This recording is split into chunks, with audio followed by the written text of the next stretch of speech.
నేను ఎమ్మెల్యేగా ఎన్నికైన తర్వాత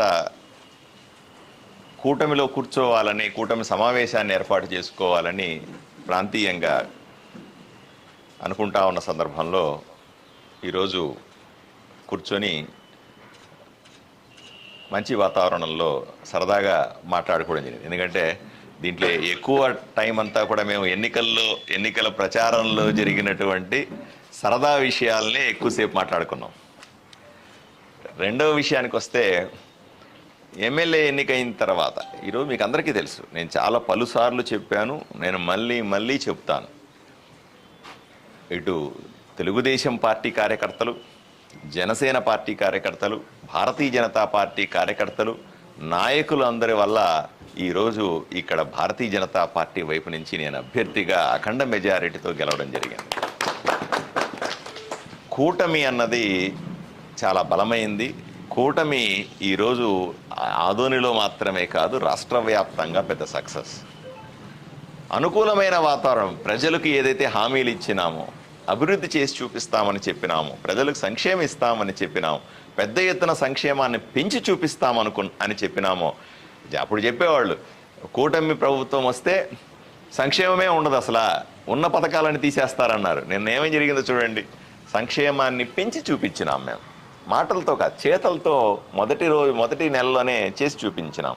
ఇలాగా ఏదైతే ప్రజలకు హామీ ఇచ్చినామో వాటిని అమలు చేయాల్సిన బాధ్యత మా కూటమి ప్రభుత్వం మీద, కూటమి ఎమ్మెల్యేగా నా మీద, అలాగే కూటమి నాయకుల మీద అంతా కూడా స్పష్టంగా ఉంది. ఈరోజు మేము చర్చించుకున్నాం, అప్పుడు మనం ఇచ్చిన హామీలు ఏమిటి, ఇప్పుడు మనం అమలు 20 రోజుల్లో నేను ఏవేవైతే నిర్ణయాలు తీసుకున్నా, అడ్మినిస్ట్రేటివ్ పరంగా ఏవైతే నిర్ణయాలు తీసుకున్నానో దానికి సంబంధించినటువంటి పూర్తి సమాచారాన్ని కూటమికి అందజేయాల్సిన బాధ్యత కూడా నా మీద ఉంది. అందువల్ల ఈరోజు అన్నీ కూర్చొని 20 రోజుల్లో మనం వివిధ సమావేశాలు జరిగినాయి. అటు ఆఫీసర్లతో కూర్చున్నప్పుడు కానీ, కార్యకర్తలతో కూర్చున్నప్పుడు వందలాది మంది, వేలాది మంది ప్రజలు వచ్చి నన్ను కలిశారు. వాళ్ళు ఇస్తున్న వినతులు ఏమిటి, ఇక్కడ ఉన్నటువంటి పరిస్థితులు ఏమిటి, అన్నీ కూడా నా దగ్గరకు వచ్చిన సమాచారాన్ని కూటమి పెద్దల ముందు కూడా ఉంచడం జరిగింది. మన ప్రయారిటీస్, ప్రాధాన్యతలు ఏమిటి అనే విషయాన్ని పూర్తి స్థాయిలో చర్చించినాం.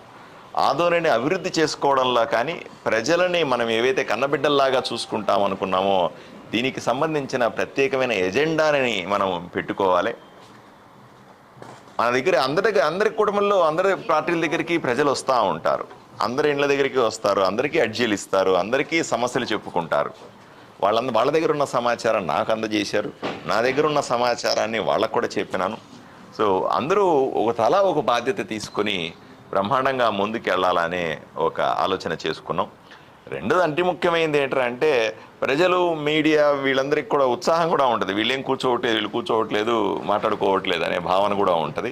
అందువల్ల పీరియాడికలే, కనీసం 10 రోజులకు ఒకసారి మనం కూర్చొని అభిప్రాయాల్ని పంచుకొని ముందుకెళ్లాలనే కీలకమైన నిర్ణయం కూడా ఈరోజు తీసుకున్నాం. ఇంక నుంచి మీరు రెగ్యులర్గా చూస్తారు, మేమంతా కూర్చొని మీ ముందుకు రావడం, మేమంతా ఎప్పటికప్పుడు చర్చించుకున్న తర్వాత ఏం చర్చించుకున్నాం మీ ముందు తీసుకొచ్చి పెట్టడం, ఇవన్నీ కూడా మీరు రెగ్యులర్గా చూస్తారు. ఇంకా ఒకటి మాత్రమే, నేను ఈరోజు ఆదోని ప్రథమ పౌరుణ్ణి, అడ్మినిస్ట్రేటివ్ హెడ్ని నేను. సో నేను పూర్తి స్థాయిలో ప్రజల సమస్యలు వాటి మీద పూర్తి కేంద్రీకరిస్తాను. పార్టీకి సంబంధించిన అంశాలు, ప్రజల నుంచి సమాచారం తీసుకోవడం, వాటిని ఎప్పటికప్పుడు అడ్మినిస్ట్రేషన్కి అందజేయడం, అలాగే మనం తీసుకునే నిర్ణయాలని కింద అమలయ్యేలాగా చూసే బాధ్యత కూటమిలో ఉన్న నాయకులందరూ తీసుకోవాలని నేను విజ్ఞప్తి చేసినాను. సో ఆ రకంగా మంచి సహకారంతో బ్రహ్మాండమైన కాంబినేషన్తో మేము ఏవైతే మేము చెప్పామో ప్రజలకి, ఆ రకంగా ముందుకు తీసుకెళ్తామని మీకు అప్డేట్ చేస్తా ఉన్నాను. మళ్ళీ పార్టీల విషయాలు అడుగుతున్నాయి.